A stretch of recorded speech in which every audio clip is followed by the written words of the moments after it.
आज डेट है 10 जुलाई और आज हम गोल्ड को ज़रा देखते हैं कि गोल्ड के क्या पॉसिबल सिनेरियोज आज हो सकते हैं।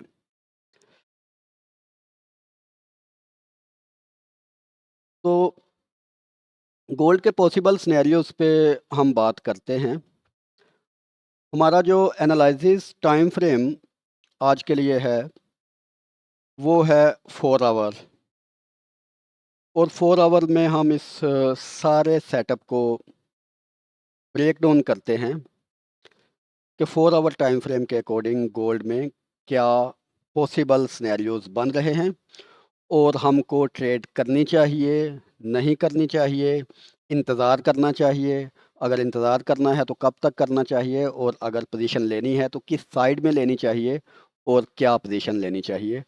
तो इस सारे सिनेरियो को हम डिटेल में ब्रेक डाउन करते हैं और डिटेल में इसको डिस्कस करते हैं।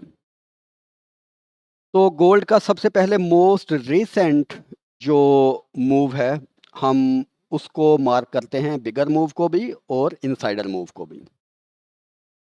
तो गोल्ड की ये जो मूव है, लास्ट जो मूव है वो स्टार्ट हुई 3,339 के लेवल से। तो ये 4 आवरली की मूव हमारे पास स्टार्ट हुई इस दिन 8 जुलाई को।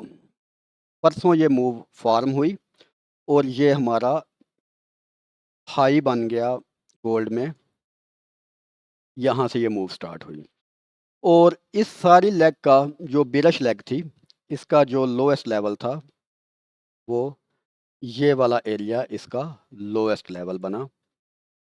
तो ये हमारा लो लेवल बन गया गोल्ड का 4 आवर टाइम फ्रेम के अकॉर्डिंग। उसके बाद इस लेग में अगर हम पॉसिबल एंट्रीज की बात करें तो कहाँ कहाँ से बनती थी।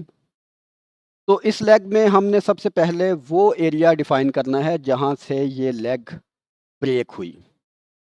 तो ये इससे पिछली लेग का जो लो था वो ये वाला था और ये वाला जो लो था ये ब्रेक हुआ इस जगह पर आके, लेकिन यहाँ पर इस लो की लिक्विडिटी स्वीप हुई। लेकिन जब ये एरिया ब्रेक हुआ उस कैंडल पर कोई भी वैलिड फेयर वैल्यू गैप उस कैंडल पर तो नहीं था, लेकिन उससे थोड़ा सा ऊपर था इस जगह पर। इसलिए इस सूरत हाल में हम इस कैंडल का क्लोजिंग जो एरिया है वो as a fair value area mark करेंगे।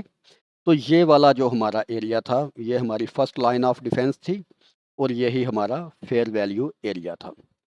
उसके बाद जब ये मूव पूरी फॉर्म हो गई थी तो इस जगह पर एक जगह पर हमको फेयर वैल्यू गैप भी मिला था। ये हमको फेयर वैल्यू गैप भी मिला था 4 आवर टाइम फ्रेम में। तो कुछ सूरत हाल इस जगह पर ऐसी थी कि जब ये प्राइस यहाँ से इस जगह पर इसने लो बनाया और उसके बाद ऊपर इस एरिया में इसका पहला एक पॉसिबल ऐसा टारगेट था, पॉसिबल ऐसा एक सिस्टम था कि यहाँ से ये प्राइस नीचे आ सकती थी। तो हमने इस जगह पर एक सेल एंट्री ली थी जो कि स्टॉप लॉस हो गई। हमारा जो पहले सिनेरियो था वो कुछ इस तरह का था कि जब प्राइस इस एरिया में पहुंचेगी, यहाँ से रिजेक्शन लेगी, तो जब ये प्राइस यहाँ से रिजेक्शन लेगी तो हम यहाँ से सेल की एंट्री लेंगे। ये हमारा कल का सेटअप था।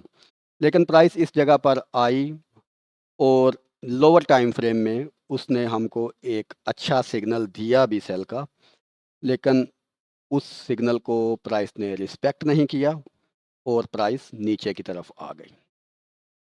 ठीक है, अभी जब ये एरिया हमारा इनवैलिड हो चुका है और प्राइस ऑलरेडी एक न्यूट्रल जोन में है, क्योंकि ये जो फेयर वैल्यू एरिया का जोन होता है ये सारा जोन न्यूट्रल जोन होता है।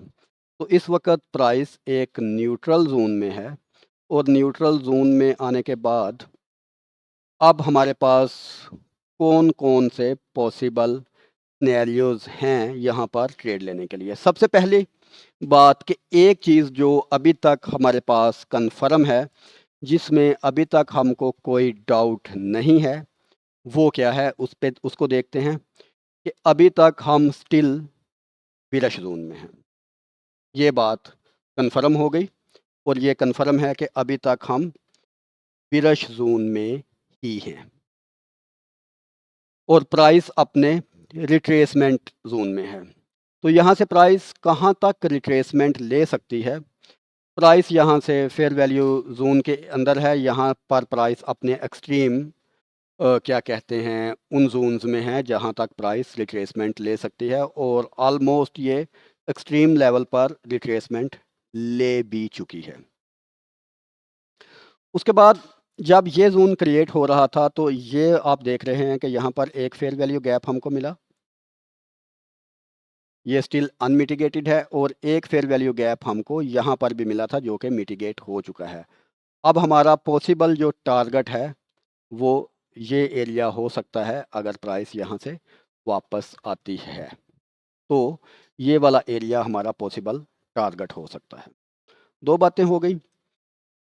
और अब सिनेरियोज कौन कौन से हैं? पहला तो ये है कि इसी एरिया पर आकर प्राइस हमको लोअर टाइम फ्रेम में यानी कि 15 मिनट टाइम फ्रेम में कोई signal they change of character का, यानी कि यहाँ पर प्राइस 15 मिनट टाइम फ्रेम में हमको ये वाला जो मोस्ट रिसेंट इसकी लेग है इसको ऐसे करके ब्रेक करे और उसके बाद अगर कोई ऊपर अनमिटिगेटेड एरिया है जो कि यहाँ पर एक आर्डर फेयर वैल्यू गैप की शक्ल में है, यहाँ पर आती है,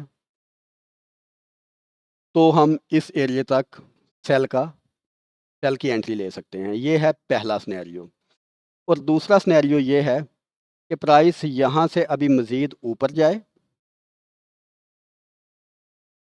इस एरिया से अगर हमको रिजेक्शन मिलती है और लोअर टाइम फ्रेम का हमको कोई जोन मिलता है, देन हम अगेन यहाँ से सेल की एंट्री ले सकते हैं।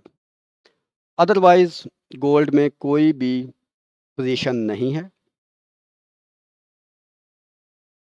गोल्ड में किसी किस्म का कोई भी रिस्क टेकिंग या बाय की एंट्री नहीं है और सेल की एंट्री भी अभी दोनों फार्मिंग सिनेरियोज में ही हैं, यानी कि फार्म हो रही हैं, कंफर्मेशन हमको किसी भी तरह की नहीं मिल रही।